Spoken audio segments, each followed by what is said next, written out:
আসসালামু আলাইকুম।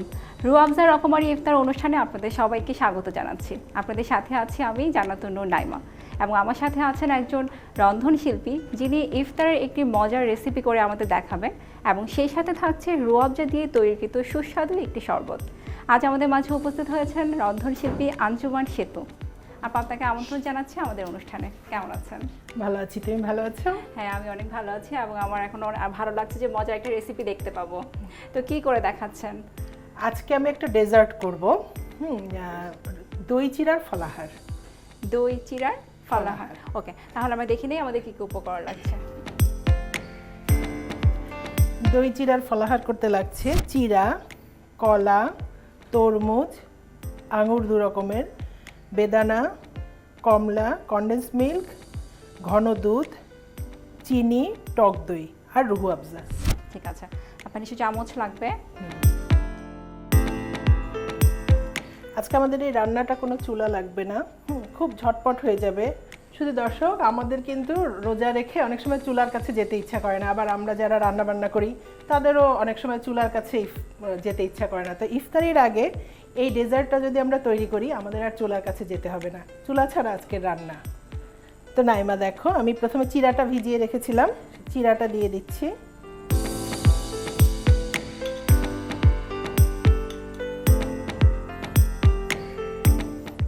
আর চিড়া কিন্তু আমাদের রোজার মধ্যে সব বাসায় ইফতারিতে থাকেই। চিড়াটা পেট ঠান্ডা রাখে। এখানে কনডেন্স মিল্কটা আমি দিচ্ছি। এটা একটু লেয়ারে লেয়ারে করবো, হ্যাঁ, করে এটাকে ফ্রিজে রেখে ঠান্ডা করে খেতে হবে। তাহলে ইফতারে কিছুক্ষণ আগে বানিয়ে এটাকে ফ্রিজে রেখে দিতে হবে। ইফতারের ধরো 20-25 মিনিট আগে টক দই দিচ্ছি। হ্যাঁ, টক দইটা আমাদের শরীরের জন্য খুব ভালো। এইটা যদি আমরা খাই, দেখো রাতে কিন্তু আমাদের ভাতও খেতে হবে না, কারণ আমাদের চিড়া আছে। ভাতের পরিবর্তে কিন্তু আমরা চিড়াটা খাচ্ছি। অনেকেই ইফতারি করে ভাত খায় না। টক দইটা আমি দিয়ে দিচ্ছি। এরপরে চিনি দিয়ে দিচ্ছি, যেহেতু টক দইটা একটু টক।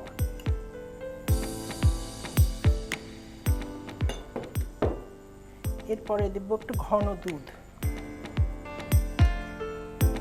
রোজা থাকার পরে আমাদের সারা দিনের যে ঘাটতিটা খাদ্যের, এই একটা খাবার খেলেই কিন্তু মোটামুটি হয়ে যাবে।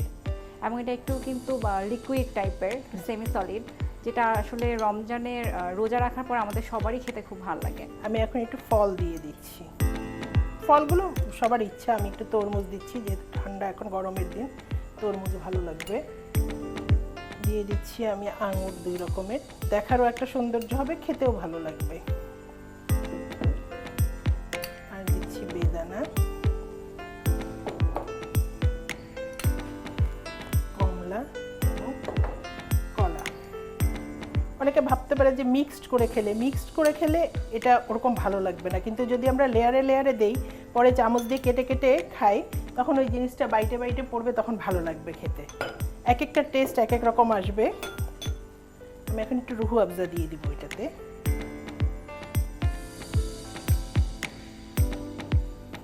এরপরে দিয়ে দিচ্ছি আমি আর এক লেয়ারে চিড়া।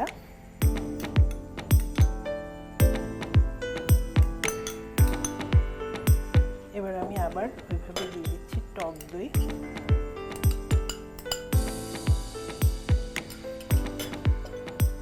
পরে দিয়ে দেব দুধটা, দিয়ে দিব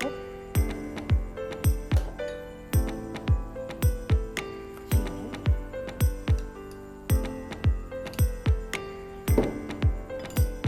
ফলগুলো দিয়ে দিচ্ছি আমি।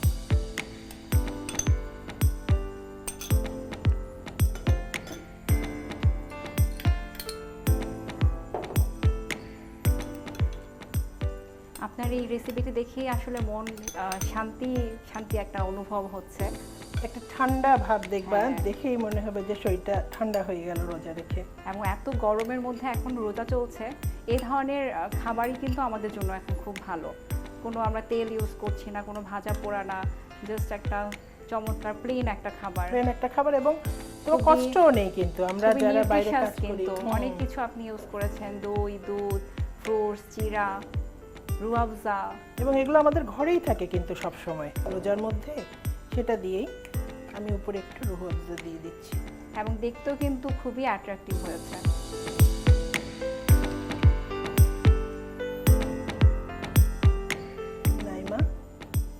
ঝটপট তৈরি হয়ে গেল আমার একটা ডেজার্ট, দই চিড়ার ফলাহার।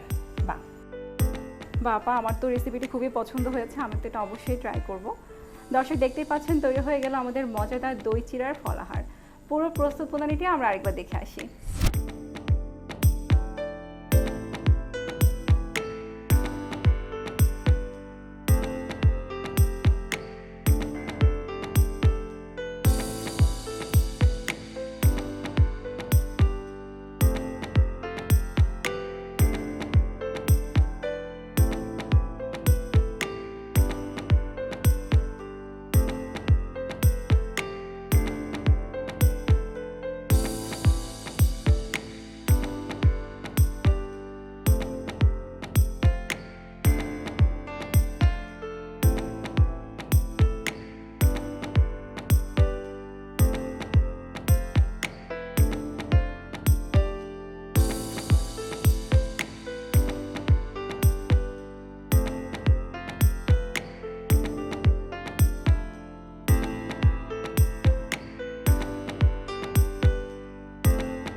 দেখে নিলাম পুরো প্রস্তুত প্রণালী।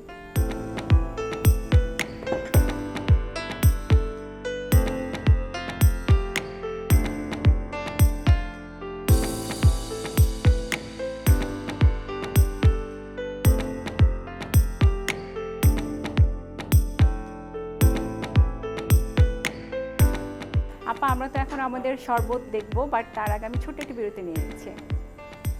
দর্শক, রুয়াবজা রকমারি ইফতার অনুষ্ঠান থেকে নিয়ে নিচ্ছে ছোট্ট একটি বিরতি। কোথাও যাবে না, সাথেই থাকুন।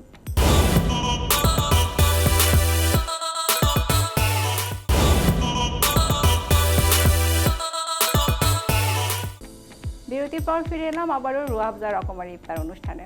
আমাদের সাথে এতক্ষণ থাকার জন্য ধন্যবাদ। আপা, আমরা এখন কি শরবত দেখব? আমরা এখন করব ডাবের শাঁসরাঙা শরবত। ওকে ফাইন, তাহলে আমরা দেখে নিই কি কি উপকরণ লাগছে। আচ্ছা, আমার ডাবের শাঁসরাঙা শরবত তৈরি করতে লাগছে ডাবের শাঁস, ডাবের পানি, রুয়াবজা। চমৎকার, জাস্ট 3টা উপকরণে আমরা একটা মজাদার শরবত দেখতে পাবো। আপনার নিচে একটা গ্লাস লাগবে। হ্যাঁ, আমার একটা গ্লাস লাগবে।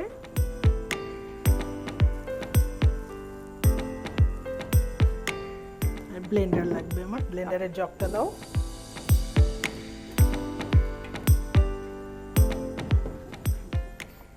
ডাবের শাঁসটা দিয়ে দিচ্ছি।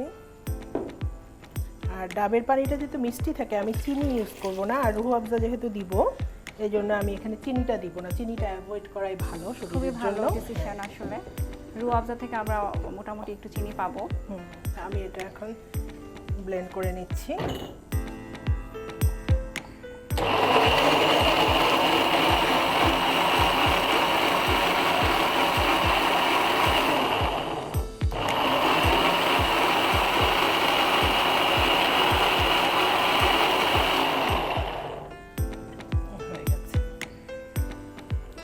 এটা গ্লাসে ঢেলে দিচ্ছি। ডাবের যে শাঁসটা ছিল ওটারও কিন্তু একটা মিষ্টতা আছে, এবং সব ন্যাচারাল। হ্যাঁ,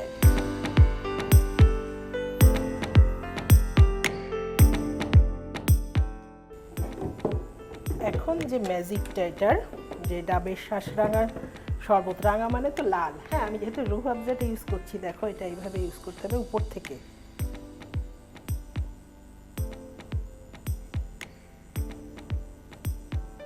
আসলে একটা ম্যাজিক্যাল লুক আসছে। হ্যাঁ, এটা যত তুমি রেখে দিবা তত কিন্তু এটা আলাদা হয়ে যাবে। শাঁসটা উপরে উঠে আসবে, পানিটা একটা লেয়ার হবে, এবং নিচে দেখো রুয়াবজার একটা লেয়ার। দেখতেও সুন্দর লাগছে। নাইমা, তোমার জন্য আজকে ডাবের শাঁসরাঙা শরবত। So thank you so much. আমার আসলে খুবই পছন্দ হয়েছে। আমি তো অবশ্যই এটা বাসায় ট্রাই করব, কারণ ডাবের শাঁস, ডাবের পানির সাথে রুয়াবজা দেখতেও যেরকম ম্যাজিক্যাল লাগছে, এবং খেতেও আই থিঙ্ক অনেক ম্যাজিক্যাল হবে। দর্শক, তৈরি হয়ে গেল আমাদের ডাবের শাঁস রাঙা শরবত। পুরো প্রস্তুত প্রণালীতে আমরা একবার দেখে আসি।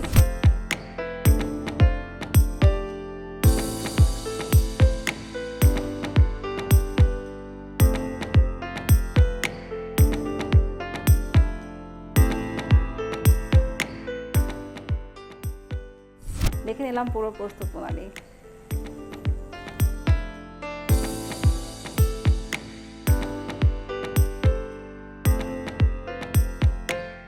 আপা, আপনাকে অসংখ্য ধন্যবাদ। দুটো চমৎকার রেসিপি করে আপনি দেখিয়েছেন, আমার তো আসলে খুবই পছন্দ হয়েছে। অনেক অনেক ধন্যবাদ। ধন্যবাদ তোমাকে, ধন্যবাদ দর্শকদের। দর্শক, রুয়াবজা রকমারি ইফতার অনুষ্ঠানের একদম শেষ পর্যায়ে চলে এসেছি। আশা করছি আমাদের আজকের চমৎকার দুটো রেসিপি আপনাদের খুবই ভালো লেগেছে। আগামী পর্বে নতুন অতিথি এবং নতুন রেসিপি নিয়ে আবারও হাজির হয়ে যাব গ্লোবাল টিভির পর্দায়। সে পর্যন্ত আপনারা ভালো থাকুন, সুস্থ থাকুন, আমাদের সাথেই থাকুন। আল্লাহ হাফেজ।